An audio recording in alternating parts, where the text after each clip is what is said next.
اعوذ باللہ من الشیطان الرجیم بسم اللہ الرحمن الرحیم۔ میں جب پاک پتن شریف جاتا ہوں یا کسی مزار پر میں کھڑا ہوتا ہوں نا، تو وہ جو حالات پڑے ہوتے ہیں نا ان بزرگوں کے، وہ سامنے آتے ہیں کہ یہاں خواجہ نظام الدین محبوبی لائی تشریف لائے۔ دیکھیں نا، اگر کوئی بندہ سوچے تو ہو سکتا ہے کہ اس کا کلیجہ پھٹنے کو آئے جب خواجہ نظام الدین صاحب کہتے ہیں کہ جو باب جنت ہے نا بابا فرید صاحب کا، کہتے ہیں ایسی باب جنت نہیں، فرماتے ہیں جب بابا صاحب کا وصال ہوا تو بابا صاحب وہیں لیٹے ہوئے تھے جہاں آج ان کی مزار ہے، اور ان کے سرانے بالکل جس جگہ کو لوگ باب جنت کہتے ہیں وہاں میں نے رسول پاک کو کھڑے ہوئے دیکھا ہے۔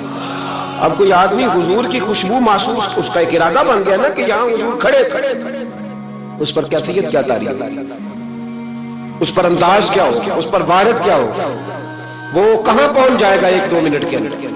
تو یہ تو اس وقت ہے جب اس کے محسوسات ہوں گے، جب وہ نظریاتی طور پر اس بات سے متفق ہوگا، جب وہ خوشبو محسوس کرنے کی صلاحیت رکھتا ہوگا۔ ایک بات عذرائے محبت ہے، کہہ دیتا ہوں کیونکہ سوالات ہوتے رہتے، کہہ دیتا ہوں۔ اعلیٰ حضرت کے ایک مرید تھے مولانا حشمت علی خان صاحب، بڑے تگڑے آدمی، جن لوگوں کی پوزیشن بڑی سخت حاضر لوگ ہوتے ہیں نا، اور حاضر جواب ایک منٹ سے پاک پتن شریف گئے تو باب جنت سے گزر کے آئے۔ باب جنت سے کسی ہمارے عالم نے نہیں لکھا کہ جو وہاں سے گزر گیا اب توبہ نہ کرے اور کوئی اچھا عمل نہ کرے تو جنت میں جائے گا، بس یہ کہا کہ ایک دروازہ ہے جہاں خواجہ نظام نے حضور علیہ السلام کو کھڑے دیکھا، گزر جائے کوئی تو الحمدللہ اس کے لیے ایک برکت ہے۔ لیکن کسی شخص نے یہ نہیں کہا کہ اب وہاں سے نکل کے آ جائے اور معاذ اللہ جھوٹ بولے، جو مرضی کرے اور کہ میں جنتی ہو گیا، یہ معنی کسی بندے نے بھی بیان نہیں کیا۔ ہاں، وہاں سے گزر کے آئے، سچی توبہ کرے، بعد میں اپنے اعمال پہ محنت کرے، اللہ اس کی اسے برکت عطا کرے گا۔ فرماتے میں پاک پتن شریف سے ہو کے آیا، رش بڑا تھا، اس کے ایام تھے، تو باب جنت سے گزر کے آیا تو میں بس کی چھت پہ بیٹھ گیا۔ کچھ اور لوگ بھی تھے، تو ان میں سے کچھ ایسے صاحبان بھی تھے جن کو بیماری ہوتی ہے چھیڑ کے رکھنے کی، کوئی نہ کوئی بات کیے رہتے، یہ ہو گیا تو وہ ہو گیا، کہتے انہوں نے بات چھیڑ دی، مولانا کہاں سے آ رہے؟ تو میں نے کہا پاک پتن شریف۔ تو کہنے لگے کہ آپ وہ بہشتی دروازہ جس کو کہتے ہیں باب جنت، وہاں سے بھی گزرے ہیں؟ کہنے لگے الحمدللہ، لائن تو بڑی لمبی تھی پر موقع مل ہی گیا ہے، گزر گیا ہوں وہاں سے۔ تو کہتے ہیں مجھے سونگنے لگ گیا۔ کہنے لگے پھر تو آپ جنتی ہو گئے ہوں گے، پر آپ کے پاس سے جنت کی خوشبو نہیں آ رہی۔ تنزیہ انہوں نے کہا، تنزیہ۔ تو کہتے ہیں انہوں نے طنز کیا تو مجھے بھی حق حاصل تھا، جواب در جواب کی تو اجازت ہونی چاہیے نا۔ میں نے کہا مولانا کیوں، آپ کیوں سونگ رہے ہیں؟ کہنے لگے میں نے حدیث پاک میں پڑھا ہے کہ جنتی 500 سال بھی دور ہوگا تو اس کے پاس سے خوشبو آئے گی، یعنی 500 سال لگیں گے ابھی اس تک، تو پھر بھی جنت کی خوشبو آئے گی، تو آپ سے تو کوئی نہیں آ رہی۔ کہتے میں نے ان سے کہا آپ نے ایک حدیث پڑھی ہے، اگلی بھی پڑھ لینی تھی، حضور نے فرمایا جہنمی کو جنت کی خوشبو کوئی نہیں آئے گی۔ یہ نہیں پڑھی آپ نے حدیث، یہ نہیں نظر سے گزری؟ تو کہتے ہیں وہ مولانا مجھ سے معذرت کرنے لگے، کہنے لگے یار آپ تو ناراضی ہو گئے۔ تو میں نے کہا بھی آپ نے کیوں چھیڑی بات؟ میں نے آپ سے کوئی ڈسکس کیا؟ آپ نے پوچھا کہاں سے آپ، پھر آپ ہی نے کہہ دیا کہ وہاں سے گزرے کہ نہیں جنتی دروازے سے، پھر آپ نے ہی اعتراض کر دیا، تو پھر ہمیں اتنا تو حق حاصل ہے نا، ہم آہ بھی کرتے ہیں تو ہو جاتے ہیں بدنام، اور تم قتل بھی کر دو تو چرچا نہیں ہوتا، ہمیں بھی تو حق حاصل ہے نا، اتنا تو جواب در جواب ہم دے سکے۔ حضرت بابا فرید الدین گنج شکر رحمت اللہ تعالیٰ علیہ کی اماں کہتی ہیں جب میرا بیٹا پیدا ہونے والا تھا تو میں رب کی بارگاہ میں دعا کرتی تھی، اللہ اگر تو مجھے بیٹا دے تو اس طرح کا دینا بیٹا میرا ہو پر بندہ تیرا ہو، اے اللہ اگر بیٹا دینا تو اس طرح کا دینا میرے اللہ، اس طرح کی مجھے اولاد دینا کہ دودھ وہ میری چھاتی سے پیے پر شکر تیرا ادا کرے، اے اللہ اگر بیٹا دینا تو اس طرح کا دینا کہ قوت روٹی روزی وہ زمین پہ کھائے لیکن اسی زمین پر وہ تیرے دین کا سپاہی بھی بنے، وہ مجاہد فی سبیل اللہ بھی بنے۔ حضرت بابا صاحب کہتے ہیں مجھے شکر پسند تھی، اماں بڑے جتن کرتی ہے بیٹے کے لیے، بڑا کچھ کرتی ہے، تو بیٹے روٹی ٹائم پہ کھانا بلا کا، کہتے ہیں مجھے شکر پسند تھی۔ میری اماں سردیوں کے ٹھنڈے موسم میں اٹھ کے میرے لیے پانی بھی گرم کرتی، مصلی بھی بچھاتی، اور پھر ایک پڑیا شکر کی بنا کے میرے مصلی کے نیچے بھی رکھتی، کہتی بیٹا نماز پڑھے تو اللہ شکر دیتا ہے۔ آپ فرماتے ہیں میں روز نماز کی 5 نمازوں کے وقت مصلی اٹھاتا تو پڑیا شکر کی ملتی، سکول اور مدرسے کے میں اپنے کلاس فیلوں کو بھی کہتا نماز پڑھو بڑی پیاری شکر ملتی ہے، کہتے ہیں میں روز شکر کھاتا۔ ایک سویرے فجر کی نماز میں اماں نے وضو تو کرایا، مصلی بھی بچھایا، پر دیہات کی وہ سادی بی بی جس کا سارا کام ہی خلوص پہ مبنی تھا، جو آکسفورڈ سے پڑھی ہوئی تو نہیں تھی لیکن آداب ممتا اسے سارے آتے تھے، جو کسی یونیورسٹی کی سند یافتہ تو نہیں تھی لیکن بیٹے کے ساتھ کس طرح کا رویہ اختیار کرنا یہ سارا اسے پتا تھا۔ کہتے ہیں سادی اماں نے سارے کام کیے لیکن شکر رکھنا بھول گئی. بابا صاحب کہتے ہیں میں نماز پڑھنے لگا تو ماں نے یہ بھی بتایا تھا کہ نمازی کے آگے سے نہیں گزرتے, نمازی کے آگے نہیں ہوتے. اب اماں کہتی ہے میں مجبور ہوں, درس بھی میں نے دیا ہے, بھول گئی ہوں, اب شکر رکھنے جاؤں گی تو پردہ کھل جائے گا. ایک کونے میں لگ کے ماں روئی, بیٹے کی شفا کے لیے نہیں, بیٹے کی نوکری کے لیے نہیں, بیٹے کے اچھے مستقبل کے لیے نہیں. ماں روئی, آنسو بہے تو کہتی کیا ہے, اے اللہ میں اسے اپنے آگے جھکانے کو جتن تھوڑی کرتی تھی, تیرا بنانے کا جتن کرتی تھی. اے اللہ مہربانی فرما, میری پردے داری کر, اگر راز کھل گیا تو میرا فرید نماز نہ چھوڑ جائے. بابا صاحب کہتے ہیں اماں تڑپتی رہی اور میں نے نماز پڑھ کے مصلی اٹھایا. پہلے پڑیا ہوتی تھی, اب تو پورا دریا شکر کا بہ رہا ہے. فرماتے ہیں میں نے وہ اٹھائی, شکر کھائی اور میں نے چیخ کے کہا اماں جلدی آ, آج بڑی لذیذ ہے, آج شکر کوئی انوکھی ہے. اور آج تو کمال شکر دی ہے میرے اللہ نے, ایک پڑیا کی جگہ پورا دریا بہ رہا ہے. بابا صاحب رحمت اللہ علیہ فرماتے ہیں میری اماں آئی اور میری اماں نے بازو کھولے تو ماں کی ممتا ہی بتاتی ہے کہ اللہ کی رحمت کس طرح کی ہوتی ہے. کہتے ہیں میں نے اماں کے سینے سے لگا تو اماں رو کے کہنے لگی بیٹے پہلے میں شکر دیتی تھی, آج شکر بنانے والے نے شکر عطا فرمائی ہے. ساری زندگی پیشانی سے سجدے کا نور نہیں گیا, ساری زندگی وہ لذت عبادت نہیں گئی, اس لیے کہ استاد نے ڈنڈے سے نمازی نہیں بنایا تھا, اس لیے کہ پیر صاحب نے یہ کہہ کہ نمازی نہیں بنایا تھا کہ نماز پڑھو گے تو روٹی میں برکت ہو جائے گی, اس لیے کہ علامہ صاحب کا وہ بات سن کے ہم نمازی نہیں بنے تھے کہ اس نماز میں بتایا جاتا ہے کہ بیماریاں ختم ہو جائیں گی نماز پڑھنے سے. اماں نے رب سے جوڑنے کے لیے نمازی بنایا تھا. ساری زندگی بابا صاحب کہتے رہے اٹھ فریدہ ستیا, چاڑو دے مسیح, چل ہن اٹھ فریدا ستیا, چاڑو دے مسیح, او تو ستا ہے رب جاگدا, تیری ڈاڈے نال فرید. ساری زندگی نماز کی ٹریننگ دینا, اپنے بچوں کو اپنے رب سے جوڑنا, اپنے بچوں کو اللہ کے ساتھ ان کا تعلق بنانا, ان کو رب والا بنانا, انہیں رسول پاک کا غلام بنانا, یہ ڈیوٹی ہے ماں باپ کی. ایک بہت بڑے محدث ہیں, اتنے بڑے محدث ہیں کہ میرے نبی کریم کی مسجد نبوی میں وہ حدیث کے استاد رہے, حضرت ربیعہ بن عبد الرحمن. نبی پاک کی مسجد نبوی میں حدیث کے استاد ہیں. اور حضرت حسن بصری جو جناب علی کے شاگرد ہیں وہ بھی حضرت ربیعہ کے شاگرد ہیں. حضرت امام مالک جو 70 سال تک مدینہ اور مکہ میں حدیث پڑھاتے رہے وہ بھی حضرت ربیعہ کے شاگرد ہیں. ان کے والد کا نام تھا عبد الرحمن فروغ. تاریخ بغداد میں لکھا ہے کہ بنو امیہ کے دور میں تابعین کے زمانے میں جناب عبد الرحمن بن فروغ گھر سے چلے گئے. ایک روایت ہے بچہ چھوٹا تھا, ایک روایت ہے بچہ ابھی ماں کے پیٹ میں تھا, جہاد کرنے چلے گئے. اس دور میں یہ جہاد ہوتا تھا کہ ایک علاقہ فتح کیا تو مسلمان اگلے علاقے میں چلے گئے, اگلا فتح کیا تو اگلے علاقے, ایک کے بعد دوسرے لوگ پلٹ کے نہیں آتے تھے. حضرت عبد الرحمن گئے 30,000 دینار بیوی کو دے گئے, کہنے لگے سنبھال کے رکھنا.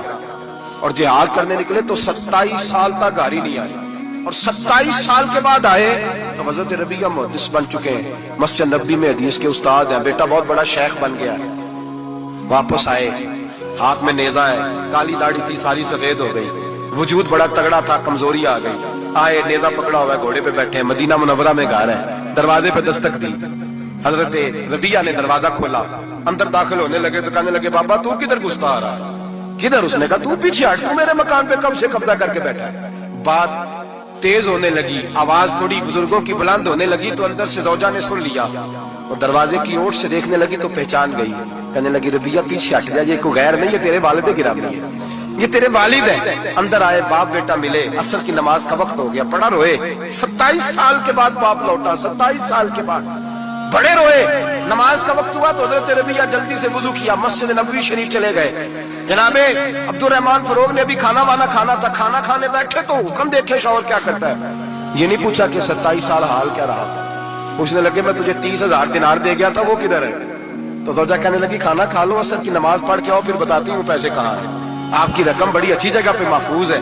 کہتے ہیں میں نماز پڑھنے مسجد گیا, عصر کی نماز کے بعد میرے نبی پاک کے منبر پر ایک نوجوان بیٹھا ہے. گھر میں تو ان کا انداز ٹوپی پہننے کا تھا نا, سادے عام لباس میں. مسجد نبی میں جبہ پہنا ہے, سر پہ امامہ ہے, خوبصورت لب و لہجے میں رسول اللہ کے منبر پر بیٹھ کر, نبی پاک کے منبر پر بیٹھ کر. پتہ نہیں آپ کو اس بات کی لذت نصیب ہو رہی ہے کہ نہیں, عام جگہ نہیں, نبی پاک کے